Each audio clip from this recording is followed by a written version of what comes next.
Olá, boa noite, sejam bem-vindas, sejam bem-vindos vocês homens também que acompanham o nosso programa. Afinal, apesar de ser um programa feminino, nós sempre procuramos trazer conteúdos relevantes para a vida de todas as pessoas, homens, mulheres, jovens e adultos de todas as idades. Por isso, vai lá, compartilhe o link do nosso programa para que mais pessoas sejam alcançadas e abençoadas através do nosso conteúdo. Eu sou a Mariluze e esse é o Conexão Feminina.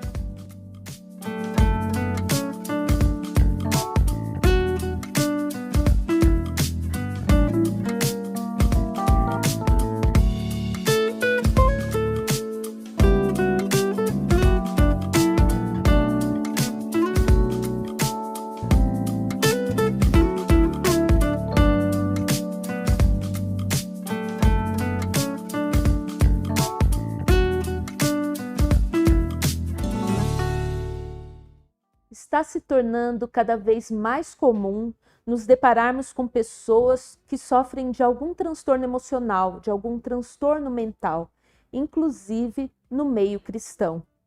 E pensando nisso, a escritora e também conselheira cristã Paula Coatti, que também é mestre em teologia e doutora em psicologia social, escreveu o livro De Corpo e Alma, um convite ao engajamento contra o adoecimento mental no meio cristão. E para falar sobre esse assunto, nós a recebemos aqui hoje mais uma vez, e eu quero agradecer você, Paula, por mais uma vez aceitar o nosso convite, você que esteve na estreia do nosso programa, né, e hoje está aqui mais uma vez conosco. Muito obrigada, seja bem-vinda. Obrigada, Mariluze, eu que agradeço, é um prazer estar aqui com você, com as irmãs, mais uma vez, podendo compartilhar, né, o nosso desafio de vida cristã. Paula, no livro você foca no adoecimento emocional no meio cristão. O que levou você a escrever este livro abordando esse tema? Olha, Mariluze, exatamente por perceber, né, no cuidado de pessoas, na interação com pessoas, seja no seminário, seja no aconselhamento, o preconceito que existe, né? Então, infelizmente, a gente percebe que, de um modo geral, ainda as pessoas como um todo têm preconceito, mas no meio cristão isso é agravado por distorção religiosa. Né? De que forma? De achar que um cristão, não, né, adoecer emocionalmente é falta de fé, ou é pecado oculto, ou é demônio. Então, por acompanhar o sofrimento de tantas pessoas, que eu entendi que era necessário trazer pelo menos informações elementares, básicas a respeito, para quebrar esse preconceito e poder ajudar mais pessoas, né? Muito bom. O que são, Paula, e quais os principais tipos de transtornos mentais? Bom, o adoecimento emocional, ou como a gente chama tecnicamente, né, transtorno mental, eles são doenças de causas multifatoriais, né, de diversas origens. Então, tem elementos orgânicos, elementos psicológicos, elementos sociais diversos, né?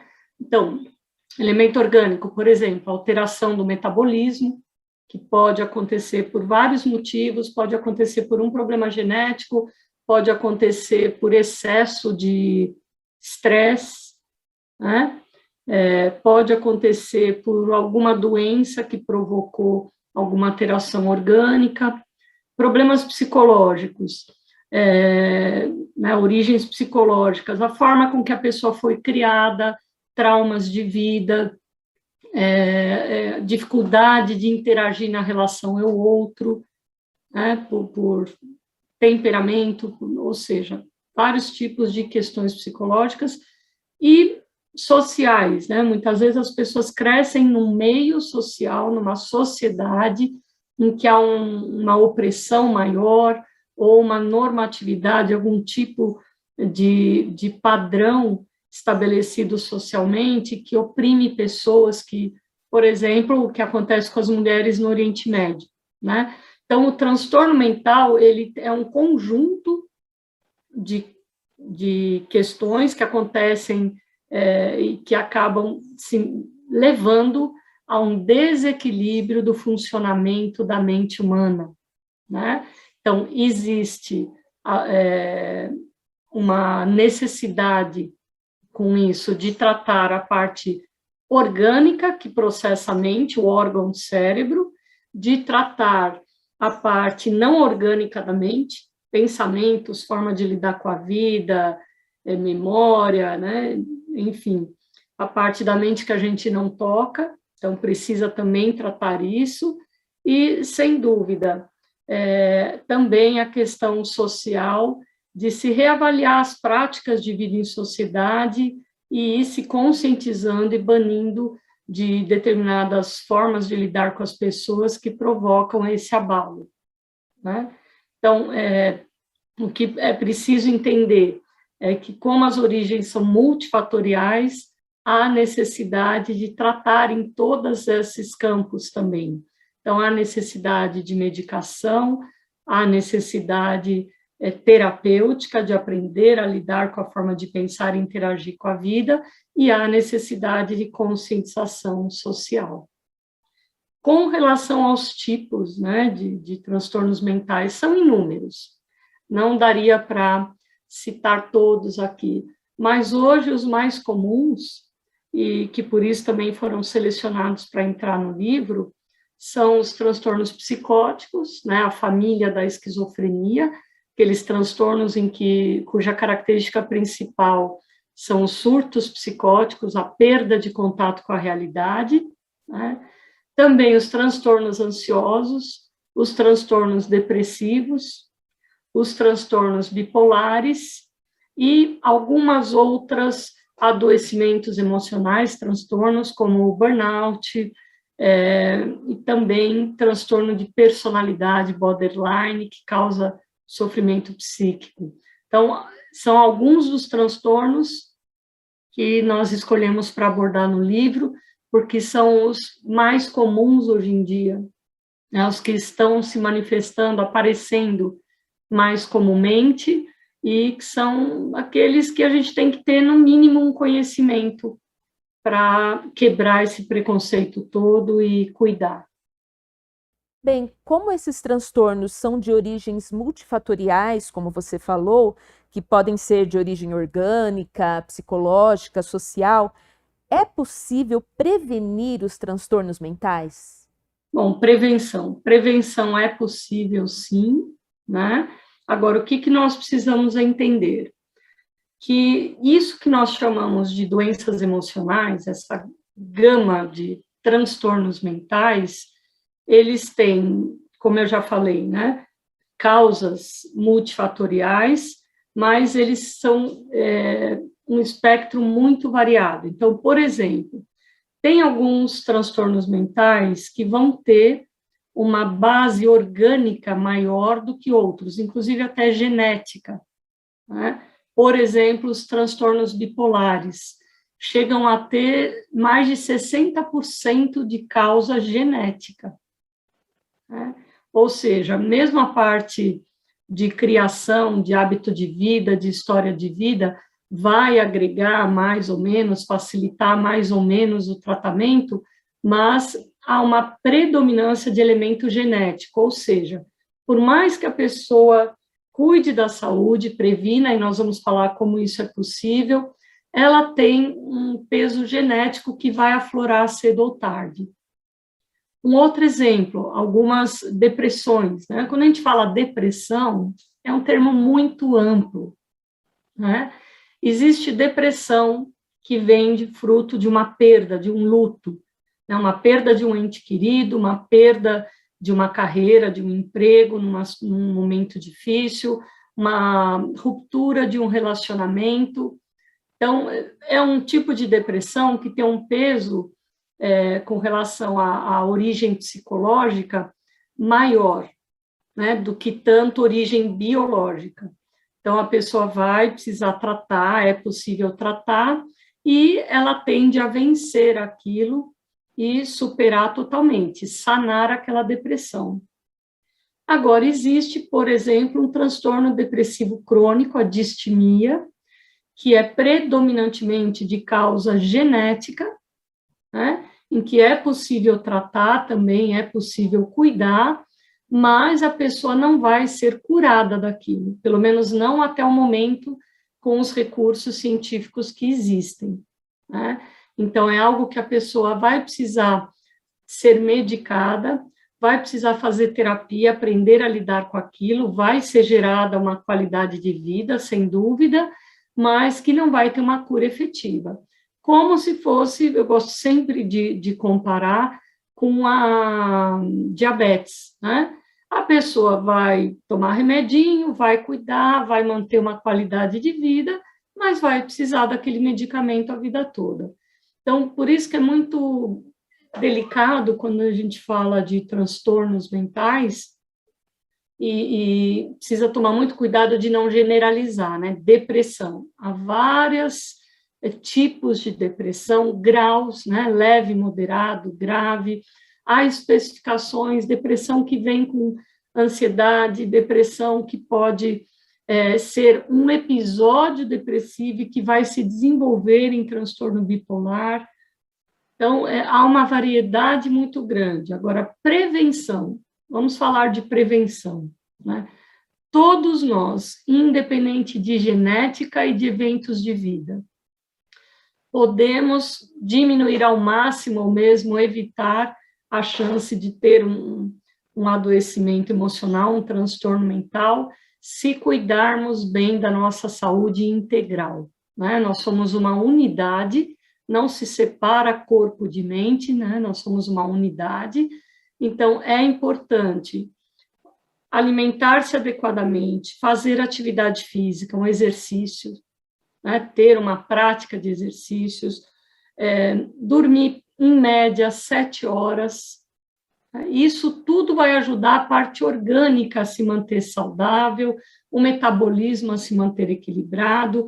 Agora, falando da parte psicológica, precisamos ter lazer, precisamos desenvolver amizades, né, equilibrar as áreas da nossa vida. A nossa razão de ser não é só ter trabalho o tempo todo, trabalho, profissão, trabalho na igreja. Então, equilíbrio de vida, sabedoria. Então, isso vai ajudar a equilibrar as emoções. Então, como nós somos um conjunto psicofísico, é fundamental fazer coisas que mantenham a parte biológica saudável e equilibrada, mas também fazer coisas que mantenham a parte psicológica saudável e equilibrada, porque se a parte orgânica não é bem tratada, ela afeta a psicológica, se a psicológica não é bem tratada, afeta a orgânica, porque há uma integração profunda. E, além disso, sem dúvida, precisamos falar do trato espiritual, né? Então, para nós cristãos que conhecemos a Deus, que somos orientados a desenvolver um relacionamento com Ele, a ter um tempo de reclusão para abrir o coração para Deus, para buscar a autopercepção junto a Deus, o que nós estamos fazendo, como nós estamos lidando com a vida, que emoções estão dentro de nós. A parte espiritual é fundamental para ajudar a equilibrar essa saúde integral. Nós temos esses recursos, o conforto da leitura bíblica, que é muito mais do que ler um livro comum. A Bíblia não é um livro comum. A gente sente o Espírito Santo acalmando, aquietando, você vai lendo, você vai se acalmando. A intimidade com Deus, na oração individual junto a Deus, a oração junto com irmãos. Muitas vezes nós estamos abalados ou com algum mal-estar emocional, é muito importante poder contar com os irmãos orando conosco, nos ajudando a ter ânimo, a caminhar, né? Então, tudo isso previne, ajuda a se buscar o equilíbrio ao máximo possível, mas, como eu falei, né, algumas pessoas vão ter uma genética que vai ter um peso maior aí, e que pode vir a fazer eclodir um transtorno mental.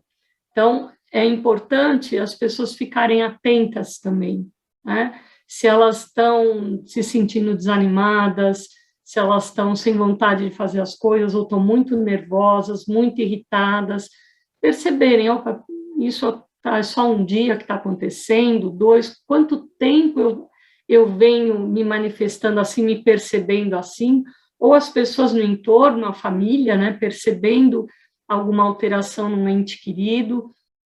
Então, passou de uma semana, já fique atento. Uma tristeza prolongada, uma irritabilidade prolongada, um desânimo prolongado já é um sinal de alerta para irmos a um médico ver o que está acontecendo, né?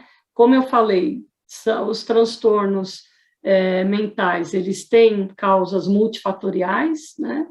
Biopsicossociais, então é importante procurar médico para regular o metabolismo e no caso, né, ajudar a equilibrar a química do cérebro novamente, porque é ela que controla todo o restante, então é fundamental ir num clínico geral primeiro, para ver se é algum outro tipo de problema, e, no caso, o clínico pode perceber que há necessidade de encaminhar para um psiquiatra, ou a pessoa pode ir direto ao psiquiatra, né?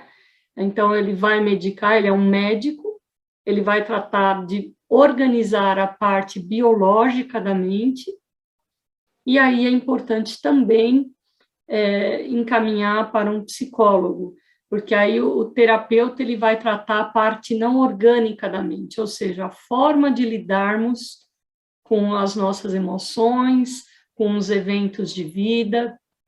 Então, a prevenção é fundamental no cuidado nosso da saúde diária, né, no bem-estar e no equilíbrio das áreas da vida, tendo sabedoria, mas também, uma vez que detecta que há algo errado, ir para o médico, recorrer à ajuda, e uma vez detectado que existe realmente um adoecimento emocional, um transtorno mental, também encaminhar, né, além da medicação, para a terapia, para cuidar disso.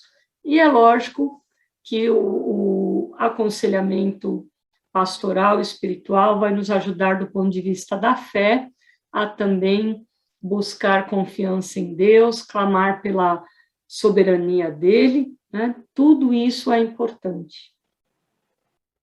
Bem, Paula, no último capítulo do seu livro, você aborda o que eu posso fazer e o que a igreja pode fazer. Nós já falamos aqui o que nós podemos fazer ao identificar algo errado. Agora, eu gostaria que você falasse para nós o que a igreja pode fazer para ajudar. Bom, eu entendo que as igrejas têm muito o que fazer, né? No mínimo, começando a quebrar os preconceitos.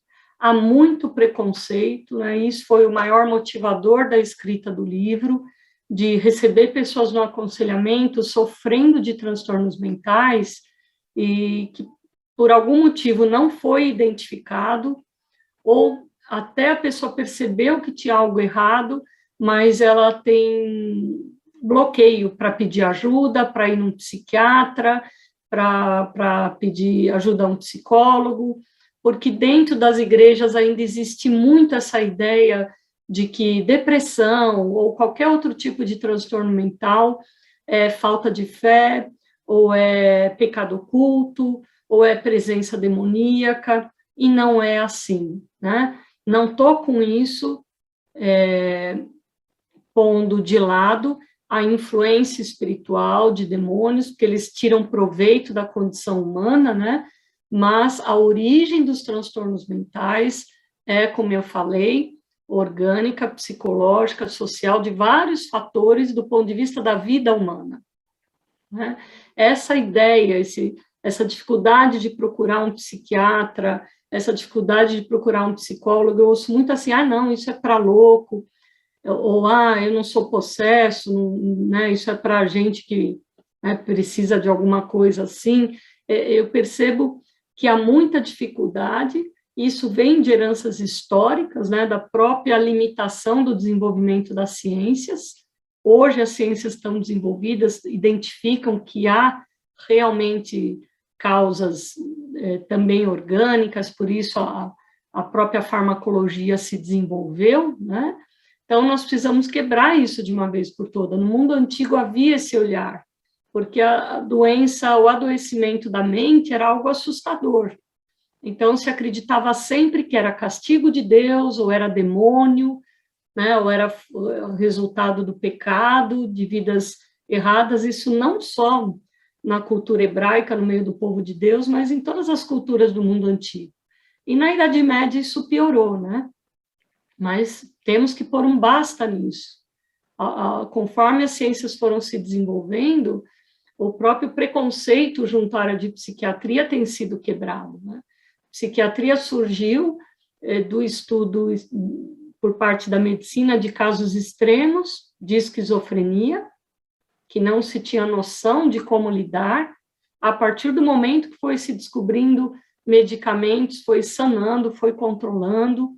Então, precisamos pôr abaixo essa ideia de que psiquiatra é médico de louco. A própria medicina não trabalha mais com essa ideia de loucura, não existe isso como comumente a gente pensa, né?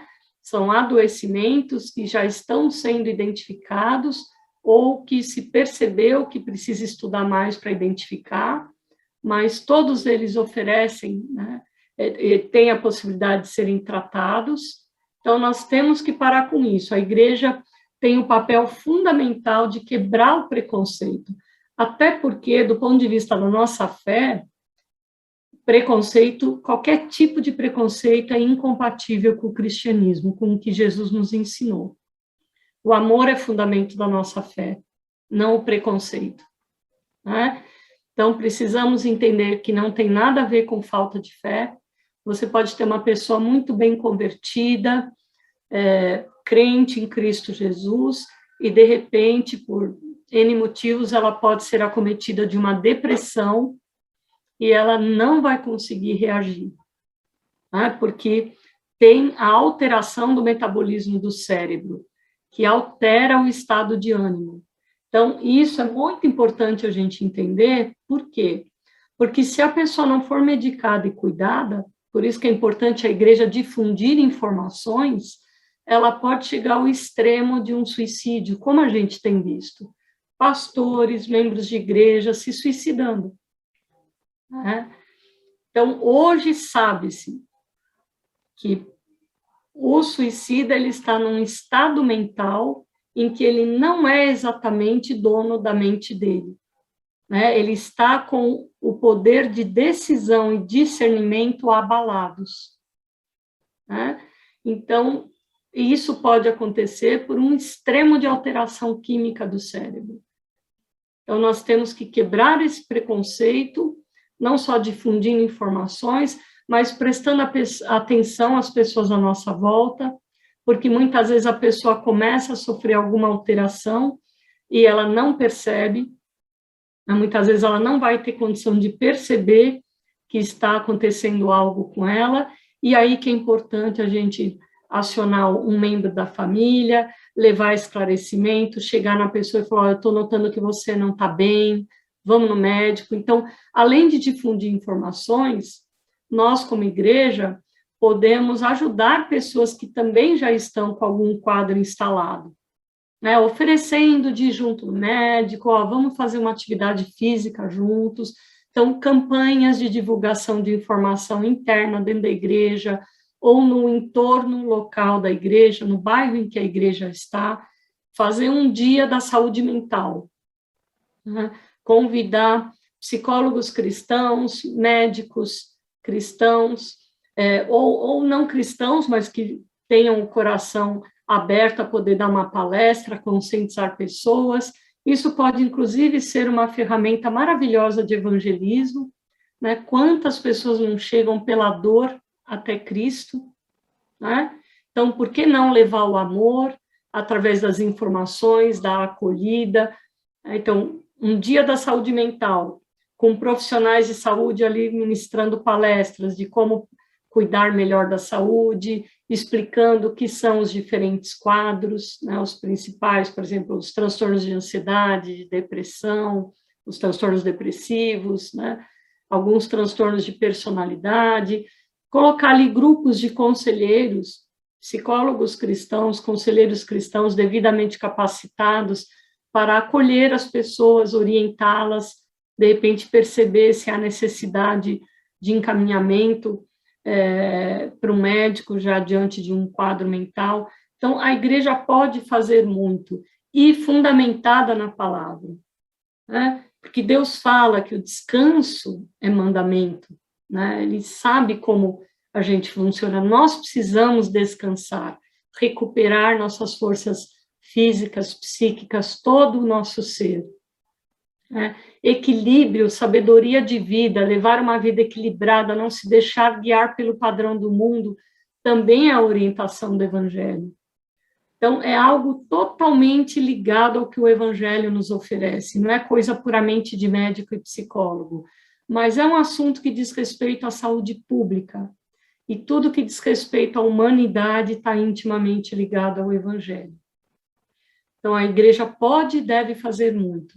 Cada um de nós, como igreja individual, a começar cuidando de si mesmo, mas também como corpo de Cristo, cuidando uns dos outros e procurando levar orientação, luz, ser sal na terra, né? Luz no mundo, também através do esclarecimento e da acolhida de pessoas que já estão com esse quadro, ou de famílias que têm pessoas com transtorno mental e não sabem como lidar, e têm vergonha, e têm limites dentro e fora da igreja, né? Famílias não cristãs também, por que não ajudá-las a acolhê-las?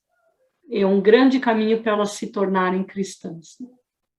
Bom, Paula, chegamos ao final do nosso programa. Eu quero mais uma vez te agradecer. Muito obrigada mesmo por essa conversa que nós tivemos aqui, esse assunto tão importante.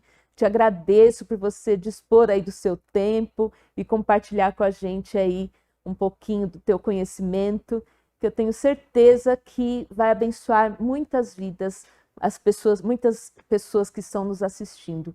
Muito obrigada, que Deus te abençoe, abençoe a sua vida, abençoe o seu ministério. Amém. Eu que agradeço, Mariluz, pela oportunidade aí de compartilhar, e peço de coração, né, que as irmãs na fé se engajem nessa luta. Há muito sofrimento dentro e fora da igreja em função dos transtornos mentais, e nós podemos fazer muita coisa. Obrigada pela oportunidade de falar sobre isso. Assim como nós podemos adoecer fisicamente, também podemos adoecer mentalmente, emocionalmente. Isso pode acontecer com qualquer pessoa. Então, se você está se sentindo triste, angustiado, se algo está te afligindo, busque ajuda. Busque ajuda primeiramente do Senhor Jesus, que não só pode aliviar a sua dor, aliviar aquilo que você está sentindo, que está te incomodando, como também pode te dar direção. Peça a Ele direção para que você procure ajuda com profissionais competentes, com pessoas sérias, que certamente serão usadas por Deus para te ajudar. E nós, como cristãos, também que nós possamos prestar mais atenção no outro, perceber o outro, perceber a dor do outro e nos dispormos a ajudar. Eu gostaria de deixar aqui um trecho, uma frase escrita pela Paula aqui no livro. Cada um de nós pode e deve cumprir ao máximo o exercício da misericórdia e da compaixão na manifestação de sua vida cristã, para com o próximo e para consigo mesmo. Que Deus te abençoe. E chegamos ao final de mais um programa. Quero mais uma vez agradecer a sua audiência, agradecer por estar conosco. Quero também te lembrar, aproveitar de falar para você adquirir o livro, né, de Corpo e Alma, da Editora Promessa. Acesse lá o site da editora, aproveite lá os combos também, há combos com o livro, com o Clarim, enfim. Procure lá que sempre tem uma promoção interessante para você. E os produtos da Editora Promessa são muito bons. Vale a pena adquirir, tá bom? Que Deus abençoe a sua vida, abençoe a sua família e até semana que vem.